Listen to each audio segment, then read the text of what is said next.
Hello friends, स्वागत है आप सभी का त्रिपाठी सोशियोलॉजी चैनल में। अ, तो जैसा कि आप लोगों को पता है कि मैं समाजशास्त्र के विषय में इस समय बात कर रही हूँ। तो आज मैं आप लोगों से इरावती कर्वे के बारे में बात करूँगी कि उन्होंने समाजशास्त्र में क्या-क्या योगदान दिया और उनकी पुस्तक जो भी हैं उन सबों के विषय में, इरावती कर्वे के विषय में आज हम जानेंगे।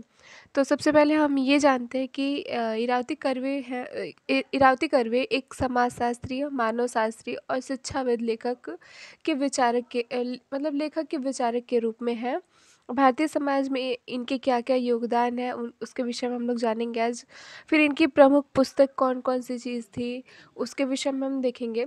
तो इनके जीवन को स्टार्ट करने से पहले हम यहाँ पे देखते हैं कि ये जो हमारे वो जीएस घुरिये जी हैं उनके निर्देश में इन्होंने अपना शोध कार्य किया था। तो ये आप लोग ऑब्जेक्टिव पे भी रख सकते हैं कि ये एक समाजशास्त्री महिला थी जिन्होंने जीएस घुरिये के निर्देश में अपना शोध कार्य किया था। तो हम यहाँ पे आप लोग को बता देते हैं कि जो हमारा फर्स्ट पेपर में जितने पर्सपेक्टिव्स के विषय में था उसमें से मैंने किस-किस को पढ़ा दिया है आप लोग को। तो यहाँ पे हम देखते हैं कि जो हमारा इंडोलॉजिकल टेक्सचुअल पर्सपेक्टिव है उसमें आप लोग को मैंने राधा कमल मुखर्जी का नहीं, जीएस घुरिये का दे ही दिया है वीडियो और इरावती कर्वे का आज दे रही हूँ। तो मतलब हमें ये 2 ही पढ़ना है और आज हमारा ये कंप्लीट हो जाएगा, ठीक। उसके बाद से ये इंडोलॉजिकल टेक्सचुअल पर्सपेक्टिव में हमें 2 पढ़ना है, जीएस घुरिये को और इरावती कर्वे फर्स्ट सेमेस्टर में। पढ़ना तो हमें इन सब लोगों को है लेकिन हमारे जो सिलेबस है वो जीएस घुरिये और इरावती कर्वे के हैं, तो अभी हम इन्हीं दोनों लोगों के टॉपिक पे बात करेंगे। फिर हम यहाँ पे देखते हैं कि स्ट्रक्चरल फंक्शनल पर्सपेक्टिव्स हैं। इसमें हम लोग मैंने आप लोग को एम.एन. श्रीनिवास का वीडियो दे दिया है, एस.सी. दुबे का भी वीडियो दे दिया है, तो वो चीज़ भी हमारा क्लियर हो गया। फिर हमारा मार्क्सिस्ट पर्सपेक्टिव है, इसमें मैंने ए.आर. देसाई और रामकृष्ण मुखर्जी इन दोनों पर भी वीडियो आप लोग को दे दिया है। उसके बाद सिविलाइजेशन पर्सपेक्टिव में मैं आप लोग को एन के बॉस को हम लोग को पढ़ना है। सिविलाइजेशन पर्सपेक्टिव में हमें एन के बॉस को पढ़ना है। सुरजीत सिन्हा हमारे सिलेबस में नहीं है, तो इनको हमें नहीं पढ़ना है मतलब अलग से हम जानकारी के लिए पढ़ सकते हैं। अगर समाजशास्त्र से हमें आगे पीएचडी अगर आप लोग को करनी है तो इनके विषय में जानना हमें ज़रूरी है, या हो सकता है कि हमारे आगे के सेमेस्टर में हमें ये चीज़ पढ़ना पड़े। लेकिन फ़िलहाल अभी हम लोग सिविलाइजेशन पर्सपेक्टिव में एन के बॉस को पढ़ेंगे। फिर सबल्टन पर्सपेक्टिव में मैं आप लोग को बी आर अम्बेडकर और डेविड हार्डीमैन इन दोनों लोग को बता दिया है। तो सबसे पहले हम देखते हैं कि हमारा जो यहाँ पे 5 पर्सपेक्टिव्स हैं उसमें हम लोग इंडोलॉजिकल पर्सपेक्टिव में जीएस घुर्ये और हाजी इरावती कर्वे ये कंप्लीट हो गया हमारा।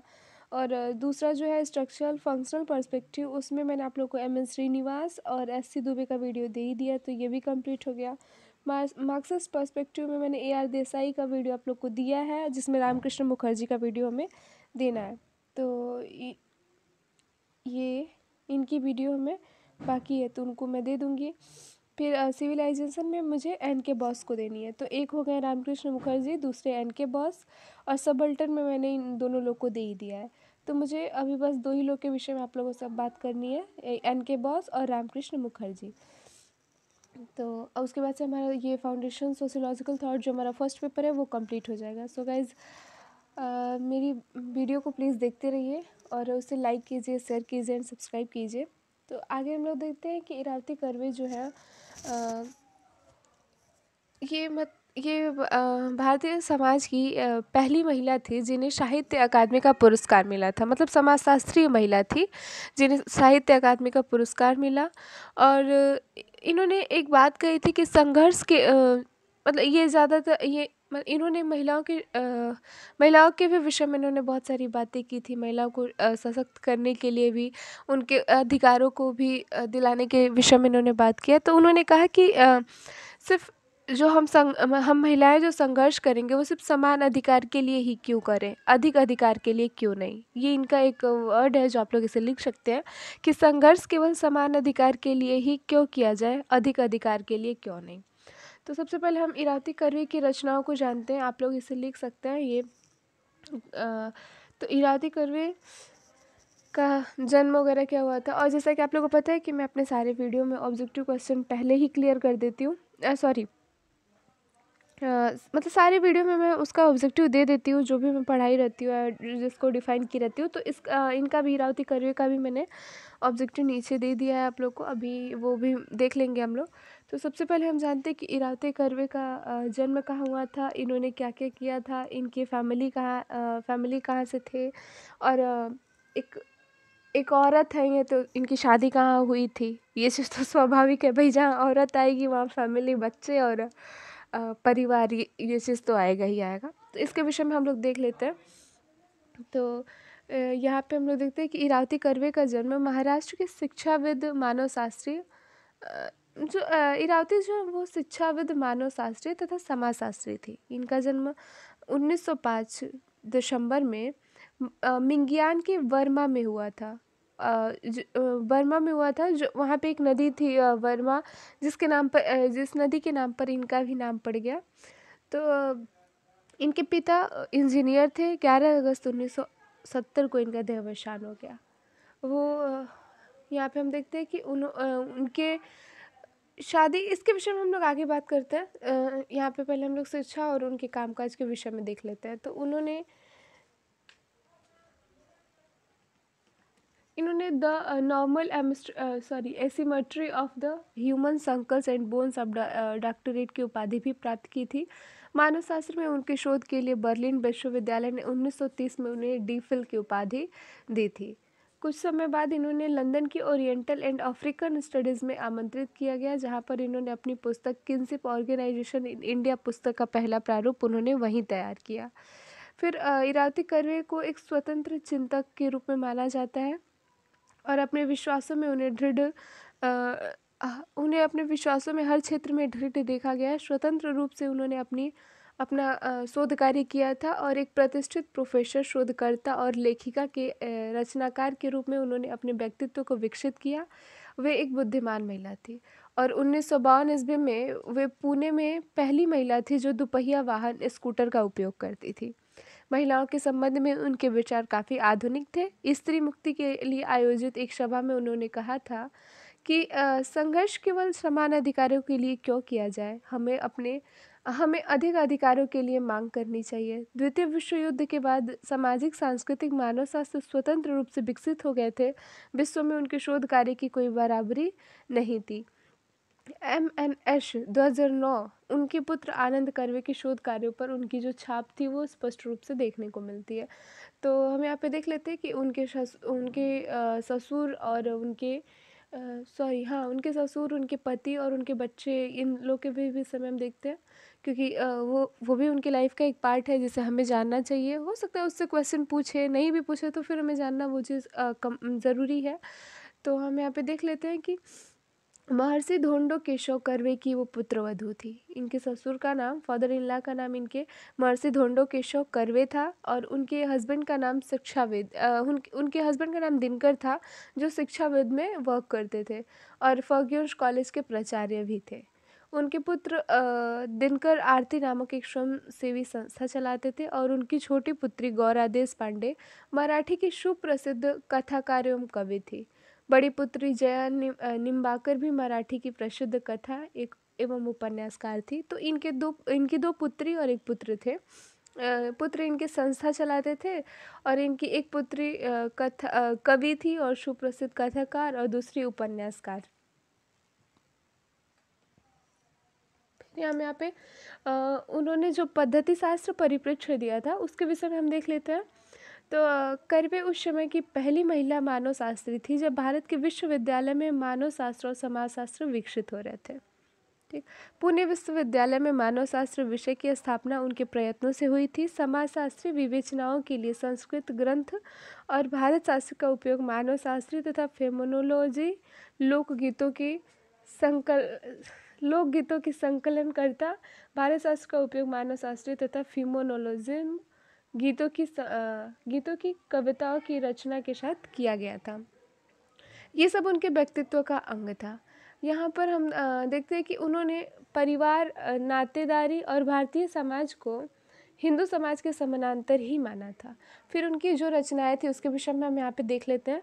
तो उनकी ये पुस्तक जो थी किनशिप ऑर्गेनाइजेशन इन इंडिया, तो इस ये इनकी पहली पुस्तक है किनशिप ऑर्गेनाइजेशन इन इंडिया 1953, और सेकंड है the wills of western Khandesh 1958, third है हिंदू सोसाइटी एंड इंटरप्रिटेशन 1961 से लेके 1968, और चौथा है इनका group relation in village community 1963, पांचवा है the social dynamics of A growing town and in surrounding area 1965, छठा है इनका महाराष्ट्र लैंड एंड पीपल 1968, फिर सातवां है इनका Yuganta the end of an epoch 1968, फिर आठवां इन्होंने जो लिखा, ये जो तीन चार है ये सिर्फ मराठी में ही था, और इसे ये भी सारी बुक्स इनके मराठी में थे, लेकिन उन्हें दो भाषाओं का संज्ञा दिया गया था, जिसमें मराठी को इंग्लिश में ट्रांसलेट कर दिया गया। तो ये सारी बुक हैं जो इंग्लिश में ट्रांसलेट है, लेकिन ये जो बुक है वो सिर्फ अभी भी मराठी में ही है। तो आठवां इनका है परिपूर्ति मराठी 1949, और नौवां हम लोग देखेंगे कि आमची संस्कृति मराठी है, और 10वां जो संस्कृति मराठी है, और 11वां गंगा जल मराठी 1972 है, और 12वां है भूवरा मराठी। तो इनकी जो इनकी प्रमुख पुस्तक थी किनशिप ऑर्गेनाइजेशन इन इंडिया, इसमें इस पुस्तक के अंतर्गत उन्होंने भारत के रिश्तों की संरचना के विषय में बात की, जिसमें 9 अध्याय थे, और उन 9 अध्याय मतलब जो इनका पुस्तक था किनशिप ऑर्गेनाइजेशन इन इंडिया, उसमें उन्होंने नातेदारी व्यवस्था का अध्ययन किया था, नातेदारी व्यवस्था के विषय में बताती थी। उसके बाद से जो उसके 9 अध्याय थे वो मैंने लिखा है यहाँ पे, जिसमें पहला अध्याय था इंट्रोडक्शन किस चीज़ का, ये जो हम इन्होंने नातेदारी व्यवस्था के विषय में बताया था, तो उसका इंट्रोडक्शन था। फिर kinship usages in ancient and historical periods क्या, और data form of Vedas and Brahmanas, इसके विषय में भी था। फिर तीसरा टॉपिक था the kinship organization of northern zone, चौथा था the kinship organization of the central zone, पांचवा था the kinship organization of the southern zone general, छठा था the kinship organization of the southern zone the reason,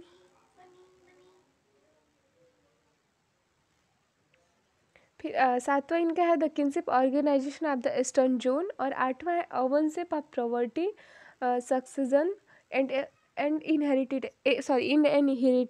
inheritance, और नौवां है इनका construction of followed by appendings. तो इरावती कर्वे ने मैंने बोला था अभी आप लोगों को कि अभी मैं इसके आगे आप लोगों को ऑब्जेक्टिव के जो भी क्वेश्चंस हैं और क्या हैं इनके बुक्स के, वो सब बताऊंगी, और उसको मैं डिफ़ाइन भी करूंगी आप लोगों को। तो आइए हम लोग देखते हैं, इसको आप लोग लिख भी लेंगे तो आप लोग के लिए ही फ़ायदा है। तो देख लेते हैं कि इरावती कर्वे का जन्म 1905 दिसंबर पुणे महाराष्ट्र में स्थित बर्मा परिवार में हुआ था। दूसरा हम देखते हैं कि इरावती कर्वे महाराष्ट्र की शिक्षाविद, मानव शास्त्री तथा समाजशास्त्री थी। 11 अगस्त 1970 को इनकी मृत्यु हो गई थी, और महर्षि गोंडो केशव कर्वे की वधु थी, और उनके पति दिनकर शिक्षाविद थे। इनकी 2 पुत्री और 1 पुत्र थे। 1922 में 10वीं की परीक्षा इन्होंने उत्तीर्ण की, और 1926 में इन्होंने फर्ग्यून्स कॉलेज से दर्शन शास्त्र व इनके मुख्य विषय समाजशास्त्र से बीए की पढ़ाई की, और उसी वर्ष इनका विवाह भी हो गया। बीए की पढ़ाई की और उसी समय इनका विवाह हो गया। लड़की हैं तो विवाह वर्ड तो आना कंपलसरी है भाई, विवाह, बच्चे, फैमिली, ये सारी चीज़ें तो आएंगी ही आएंगी, जो जन्म से ही हमारे ऊपर ये थोप दिया जाता है कि तुम औरत हो, तुम्हें ये तो करना ही है। इसके पहले मैंने बहुत सारे समाजशास्त्रियों को भी पढ़ा है, वहाँ पे उनकी फैमिली बैकग्राउंड क्या है, उनके फैमिली में उनकी वाइफ तक का नाम उसमें नहीं है, और इनके साथ जब भी इनका समाजशास्त्र में नाम लिया गया तो इनके साथ साथ इनके इनके बच्चे और इनके हस्बैंड, इनके father in law, mother in law, इनकी फैमिली बैकग्राउंड, हर चीज़ को जोड़ दिया गया। तो ये तो सारी चीज़ें शुरू से ही होती है, तो ये हमें समझना ही पड़ेगा। फिर यहाँ पे देखते हैं कि इन्होंने 2 लेख लिखे थे, जिसमें पहला था फ्लोकर ऑफ परशुराम, और दूसरा था चितपवन ब्रह्मांड, जिसमें the normal asymmetry of the human and bones हाँ, the normal of asymmetry of the human and bones से इन्होंने डॉक्टरेट की उपाधि प्राप्त की थी। मतलब इसे से इन्होंने पीएचडी किया और डॉक्टरेट की उपाधि प्राप्त की। 1930 में इन्होंने डिफल की उपाधि मिली और पुणे में कुछ समय के लिए समाजशास्त्र विभाग की अध्यक्ष रही। फिर कुछ समय तक एसएनडीटी विश्वविद्यालय की कुलपति भी रही और लंदन के oriental in and African studies में इन्हें इनवाइट किया गया था, जहाँ पर इन्होंने किनशिप ऑर्गेनाइजेशन इन इंडिया के पहले प्रारूप का शुरुआत किया था। मतलब वहीं से इन्होंने इनकी जो मुख्य पुस्तक थी इनकी किनशिप ऑर्गेनाइजेशन इन इंडिया, इसका शुरुआत उन्होंने वहीं से किया। मतलब इनका इंट्रोडक्शन वगैरह और ऑर्गेनाइजेशन वगैरह वहीं से इन्होंने शुरू कर दिया। फिर हम यहाँ पे देखते हैं कि इरावती कर्वे स्वतंत्र चिंतक थी। 1952 में वे पहली भारतीय महिला थी जो दोपहिया वाहन स्कूटर का उपयोग करती थी। इरावती कर्वे उस समय की पहली मानव शास्त्री थी जब भारत के विश्वविद्यालय में मानव शास्त्र और समाजशास्त्र विकसित हो रहे थे। और इनके जो टीचर थे वो घुरिये थे। घुरिये के ही निर्देश में इन्होंने अपना शोध कार्य कंप्लीट किया था। फिर पुणे में मानव शास्त्र विषय उन्हीं की देन है। हाँ, जो पुणे में मानव शास्त्र विषय आई थी वो उसमें कहीं ना कहीं इनका ही हाथ था। इरावती महाराष्ट्र में अपने मराठी लेखन के कारण प्रसिद्ध है। अंतर्राष्ट्रीय स्तर पर इन्होंने मतलब इनकी जितने भी लेखन है वो सब इन्होंने मराठी में ही लिखा था, तो इसके लिए इन्हें ये मराठी में प्रसिद्ध है। अंतर्राष्ट्रीय स्तर पर वे भारतीय सामाजिक संस्थाओं पर अपने लेखन के कारण जानी जाती है। और इन्होंने व्हील्स ऑफ खानदेश उनकी महत्वपूर्ण कृति है। लैंड एंड पीपल में महाराष्ट्र की सामाजिक संस्थाओं और कर्मकांडों का अध्ययन इन्होंने किया है। फिर हम यहाँ पे देखते हैं कि इकोनॉमिक वीकली 1958 और 1959, इसमें इन्होंने जाति के संबंध में बहुत सारी बातें बताई। मैंने लिखा भी है उस चीज़ को, अभी मैं नीचे आप लोगों को दिखाती हूँ। तो इन्होंने 3 स्तर में उसे विभाजित किया था, जिसमें पहला था हमारा भारतीय भाषा संकुल, नातेदारी को समझाने के लिए, मतलब बांटा नहीं था, नातेदारी को समझाने के लिए इन्होंने स्टेप बनाया था कि किस प्रकार इस किन्सी पॉलिन की बुक में उन्होंने ये बनाया था कि किस प्रकार से हम भारत की जाति व्यवस्था और नातेदारी व्यवस्था को समझें। तो उन्होंने सबसे पहले बताया कि पहला था भारतीय भाषा संकुल, और दूसरा था इनका जाति संस्था, और तीसरा था पारिवारिक संगठन। तो यहाँ पे मैंने लिखा हुआ है कि एक जाति के संबंध में प्रश्न जो था वो था जाति तथा विस्तारित नातेदारी, बी था जाति और व्यवसाय, तीसरा था जाति एक परिस्थिति समूह के रूप में, और चौथा है जाति समूह और सैद्धांतिक सोच। इसी को इन्होंने नातेदारी व्यवस्था पर डिफाइन किया, और यही है इसी चीज़, मतलब यही चारों है, और इन्हीं चारों को डिफाइन किया गया और इन्हीं के विषय में बताया गया है। तो इसी के विषय में बताया गया है। फिर हम यहाँ पे देखते हैं कि इनकी जो कृति है, यही जाति व्यवस्था का यही आधार है, यही जो है यही आधार है उनका जाति व्यवस्था का। तो और उसके बाद से हम यहाँ पे देखते हैं कि इनकी जो कृतियाँ हैं, उस कृतियाँ इनकी 2 थी, जिसमें इन्होंने group relationship in village community 1963 पहला इनका है, और दूसरा इनका है the social dynamics of A growing town and its surrounding area 1965। तो इनका जो ग्रुप रिलेशनशिप है, इसमें इन्होंने 21 जातियों का अध्ययन किया, जिसमें से 21 जातियों का अध्ययन किया, जिसमें 343 व्यक्ति शामिल थे। फिर उन्होंने 30 मील की परिधि में ही 30 गांव का भी अध्ययन किया था। मतलब 23 मील की परिधि में 30 गांव शामिल थे जिनका अध्ययन इन्होंने किया था। फिर इन्होंने नातेदारी को समझाने के लिए भारत को 4 सांस्कृतिक क्षेत्रों में बांटा था। पहला है उत्तर, दूसरा है मध्य, तीसरा है दक्षिण, और चौथा है पूर्व। फिर यहाँ पे मैंने बोला भी जाति संस्था मैं आप लोगों को देती हूँ। तो ये जाति संस्था के विषय में उन्होंने बताया कि जाति बिना किसी अपवाद के एक अंतरवैश्विक समूह है जो किसी एक भाषाई क्षेत्र के रूप में या तो रक्त संबंध है या वैवाहिक आधार पर एक दूसरे से संबंधित है। जाति को इसलिए विस्तारित नातेदारी समूह का संगठन कहा जाता है। फिर उन्होंने कहा कि पुराने और नए भारतीय साहित्य में जाति के लिए कई शब्द प्रयुक्त किए गए। जाति, जात और कुल ऐसे ही सब शब्द हैं। बहुत सी जातियों की एक परिस्थिति है, एक से कार्य है, नाम है, और संभवतः इनके बहुत सारे बहुत कुछ बातें समान होती है। उदाहरण के लिए महाराष्ट्र में महाराष्ट्र में सोने का काम करने वाली जातियों को द्विदीय सोनार, अहिर सोनार, लोढ़ा सोनार आदि नामों से संबोधित किया जाता है। महाराष्ट्र जो अन्य क्षेत्रों से अलग है, ये सब समूह अलग अलग जातियां हैं, उनमें एक से एक काम है और सभी अंतर्वैवाहिक है। तो इन्होंने इस चीज़ को बताया। फिर इन्होंने तीसरा इनका जो था पारिवारिक संगठन, उसमें इन्होंने कहा कि परिवार जो है, परिवार का मतलब इन्होंने संयुक्त परिवार से लिया था, क्योंकि लगभग जो ईसा पूर्व था 1000 से ही संयुक्त परिवार की इस स्थिति जो है वो देखने को मिलती है। यह समय महाभारत युद्ध के समय से था। महाभारत से ही हम देखते हैं कि संयुक्त परिवार है। तो उन्होंने इसका भी अध्ययन किया। तो संयुक्त परिवार की परिभाषा देते हुए इन्होंने कहा कि संयुक्त परिवार वह परिवार है जिसके सदस्य एक छत के नीचे रहते हैं। हमारा जो पांचवा पेपर है सोसाइटी एंड कल्चर, उसमें जो एक हमारा जो कास्टिज्म वाला चैप्टर है, उसमें हम लोग अकॉर्डिंग टू इरावती कर्वे भी इस चीज़ को लिख सकते हैं। सो प्रिपेयर करके इन सब चीज़ों को आप लोग रखते रहिए, क्योंकि जो भी चीज़ें हम पढ़ रहे हो कहीं ना कहीं एक दूसरे से लिंकेज ज़रूर है। तो यहाँ पे हम देखते हैं कि इन्होंने संयुक्त परिवार को कहा कि यह वह परिवार है जिसके सदस्य एक छत के नीचे रहते हैं, जिसकी एक ही रसोई होती है, जिनकी समान संपत्ति होती है। पारिवारिक पूजा में वे एक ही देवता की पूजा करते हैं, एक ही माँ की संतान या किसी अन्य आधार पर एक दूसरे से संबंधित होते हैं। और ऐसे ही और भी जो समाजशास्त्री हैं, किसी ने ये कहा कि संयुक्त परिवार वह है जिसमें 2 या 3 पीढ़ियाँ रहती हो। हाँ, किसी ने कहा है कि अविवाहित बच्चे बच्ची, सॉरी ये तो अकेले परिवार है। तो ऐसे ही करके इसमें हम लोग इरावती कर्वे का भी लिख सकते हैं। फिर हम यहाँ पे इनका ये हो गया। फिर हम यहाँ देखते हैं कि इन्होंने हाँ, परिवार के संगठन के ही विषय में इन्होंने एक और बात कही थी, जिसमें वो मैंने लिखा नहीं है, मैं बता देती हूँ आप लोग को। इन्होंने कहा कि कर्वे ने ऐसे परिवारों का भी उल्लेख किया जो वंश के आधार पर एक दूसरे के साथ जुड़े हुए थे। ठीक, इस प्रकार भाषा, संकुल, जाति व्यवस्था और परिवार भारतीय व्यवस्था के 3 मुख्य आधार कहे जा सकते हैं। इसे भारतीय जो यही 3 था ना, वो इन्होंने कहा था कि भारतीय समाज के 3 मुख्य आधार हम इन्हें कह सकते हैं। पहला भाषा संकुल, दूसरा जाति व्यवस्था, तीसरा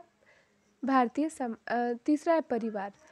उसके बाद से इन्होंने कहा कि हिंदू विवाह अधिनियम 1955 में एकल विवाह की प्राधान्यता दी गई और महाभारत की रचना महर्षि व्यास ने की थी, इन्होंने बताया।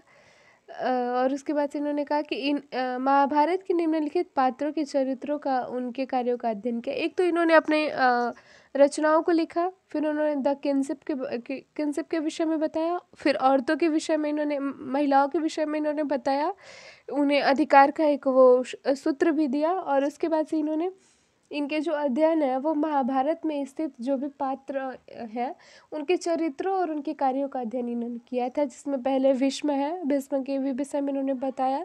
यही चीज़ हमें समझना है। दूसरा गंधारी है, तीसरा कुंती, चौथा पिता और पुत्र के विषय में इन्होंने बताया, पांचवा द्रौपदी के विषय में इन्होंने बताया। द्रौपदी और सीता का कंपेयर इन्होंने किया था। कंपेयर नहीं, मतलब उस समाज से और उस समाज में कितनी भिन्नताएं थी औरतों को लेके, इसके विषय में इन्होंने बताया है। छठा है पराधर्म भयावह और सातवां है कर्ण, आठवां है कृष्ण। 8वें नंबर पर इन्होंने कृष्ण के विषय में बात की है। तो यही इनके विषय में है, यही चीज़ पूरा यही हमें पढ़ना था। तो सबसे पहले हम ये देख लेते हैं कि इन्होंने नातेदारी के विषय में बात किया था। और नातेदारी के बाद से इन्होंने अपनी पुस्तक जो किनशिप है उसमें इन्होंने प्योर तरीके से इन्होंने नातेदारी व्यवस्था को समझाने का प्रयास किया है। नातेदारी व्यवस्था किस प्रकार से एक दूसरे से जुड़ा है वो बताने का प्रयास किया है। और उसके बाद से इन्होंने महाभारत की रचना को बताया है। और जो भी चीज़ें हैं वो मैंने ऑब्जेक्टिव आप लोग को यहाँ पे दे ही दिया है, आप लोग इसे समझ सकते हैं। इतना ही पढ़ने की ज़रूरत है हमें। तो पढ़ना तो हमें बहुत है, अगर इरावती कर्वे को पढ़े तो इनका भी ये सारा डिफाइन हम लोग करने लगे। लेकिन मैं ज़्यादा सोच रही हूँ कि शॉर्ट बताऊँ आप लोग को, इम्पोर्टेंट चीज़ें ही बताऊँ, क्योंकि आप लोग वैसे भी मेरी शायद वीडियो पूरा देख नहीं रहे हैं। आप लोगों से यही चीज़ मैं रिक्वेस्ट कर रही हूँ आप लोगों से कि प्लीज़ कोशिश कीजिए इसको स्टूडेंट तक पहुँचाने के लिए, क्योंकि आप लोग के सपोर्ट से ही मैं भी कुछ कर सकती हूँ। हम और मुझे जब तक वीडियो 1-2 लाइक दिखता है तो फिर ये होता है कि क्या ही बनाऊँ, फिर फिर वापस से बनाते हैं। सो अगर वीडियो अच्छे आप लोग लाइक कीजिए, आप लोग देखिए, शेयर कीजिए इसको, तो मुझे भी बनाने में वो चीज़ अच्छा लगेगा। वैसे मैं तो अपना करूँगी ही काम, बाकी आप लोग की वो है, आप लोग देखिए। फिर हम देखते हैं कि जो इरावती कर्वे हैं, उन्होंने निष्कर्ष क्या दिया था। तो इन्होंने लिखा था इनका जो निष्कर्ष था वो सामाजिक तथा शारीरिक मानव शास्त्र दोनों में विद्वान था। ठीक, मतलब दोनों में विद्यमान था, सॉरी विद्वान नहीं, विद्यमान था। और ऐसे सहयोग मिलना बहुत ही मुश्किल था। उन्होंने संस्कृत और पाली के ज्ञान ने नातेदारी व्यवस्था के गुण को समझने में मदद की थी। नातेदारी व्यवस्था इतना ही आसान थोड़ी ना है कि उसे समझा जा सकता है। तभी इन्होंने कि महाभारत, जब मैं इनको पढ़ रही थी तो मैंने देखा कि क्या महाभारत महाभारत का सब कुछ इसमें पढ़ा हुआ है, रामायण महाभारत, तो क्या मतलब इन्होंने क्या किया था। फिर मैंने देखा कि उन लोग के पात्रों को महाभारत के समय के और रामायण के समय के पात्रों को इन्होंने आपस में जोड़ा, कंपेयर किया उनके बीच, और उन इससे उन्होंने कहीं ना कहीं समाज, और उनका जो एक सूत्र था ये कि समान अधिकार के लिए महिलाएं क्यों लड़े, उस बराबर के अधिकार के लिए ही महिलाएं क्यों लड़े, उससे ज़्यादा के लिए भी तो उनका हक बनता है, उनका अधिकार है। फिर उन्होंने इनका एक इम्पॉर्टेंट ये चीज़ है कि उन्होंने नातेदारी के संबंधों को बताया कि नातेदारी का संबंध किस प्रकार से है, जैसे माता पिता का संबंध कैसा है, माता पिता का बच्चों के साथ संबंध क्या है, इन सब के संबंधों के विषय में इन्होंने बताया, और ये सब चीज़ें हैं। सो मैं अभी इनके विषय में इतना ही बताना चाहती हूँ आप लोग को। और इसके बाद से मैंने अभी आप लोग को आगे बताया ही कि ये जो हमारे 2 लोग बच रहे हैं, David Hardiman and B R Ambedkar हो ही गया, जो हमारी ये एन.के. बोस और रामकृष्ण मुखर्जी जी बच रहे हैं। इनके विषय में मैं बात करूँगी, आप लोगों से नोट्स दूंगी मैं इन लोग आप लोग को। और ये सारी फिर उसके बाद से हमारा ये फाउंडेशन सोशियोलॉजिकल थॉट ख़त्म हो जाएगा। फिर हम कोशिश करते हैं सोशियोलॉजी ऑफ डेवलपमेंट के विषय में बताने के लिए। और हमारे क्या, हाँ, अब मेरे पास वो क्वेश्चन पेपर पड़े हुए हैं तो मैं उसको भी आप लोग को दे दूँगी। सो बस आज आज के लिए इतना ही। आगे का वीडियो मैं आप लोग को दूंगी। और इरावती कर्वे का मैंने लिख दिया है सब कुछ, आप लोग देख लीजिए, समझ लीजिए। और हमें यही पढ़ना है एमए फर्स्ट सेमेस्टर में, फर्स्ट पेपर में, तो ये चीज़ है हमें। सो आप लोग देखिए, मेरी वीडियो को लाइक कीजिए, शेयर कीजिए और सब्सक्राइब कीजिए, और बेल आइकन को दबाना प्लीज़ मत भूलिए।